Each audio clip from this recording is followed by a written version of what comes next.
ఇవాళ వెళ్తున్నానైతే అప్పుడు కూడా రాలే. ఆయనకు 14 ఏళ్ల ఉద్యమంలో సిగ్గు రానేలేదు, ఆయనకు బుద్ధి రానేలేదు, జ్ఞానం రానేలేదు, తెలంగాణ ఉద్యమ స్పృహ రానేలేదు ఆయనకు. ఒక్కనాడు జయశంకర్ సరసన నిలబడలే, ఒక్కనాడు విద్యాసాగర్ రావు గారి కరచాలనం చెయ్యలే.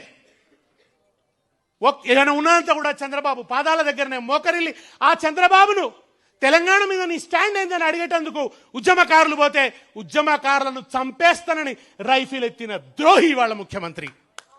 ఆ ద్రోహి ఇవాళ మళ్ళా తిరిగి తెలంగాణ అస్తిత్వం మీద మబ్బులు ముసురుకుంటే కోట లోపలుండి శత్రువులకు తలుపులు తెరిచినట్టు తలుపులు తెరుస్తున్నాడు.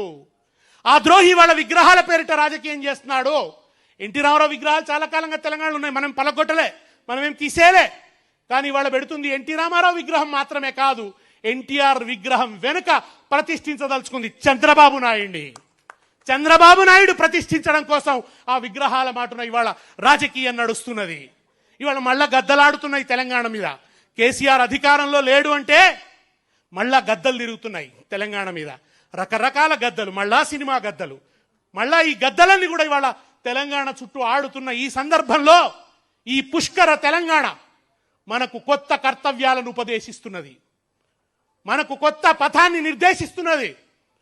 మళ్ళీ మనలో పోరాట స్ఫూర్తిని రగిల్చమని, మళ్ళా ఒకసారి తెలంగాణ జెండాను ఎత్తుకొని జై తెలంగాణ అని ప్రళయ గర్జన చేయమని బోధిస్తున్నది ఈ పుష్కర తెలంగాణ.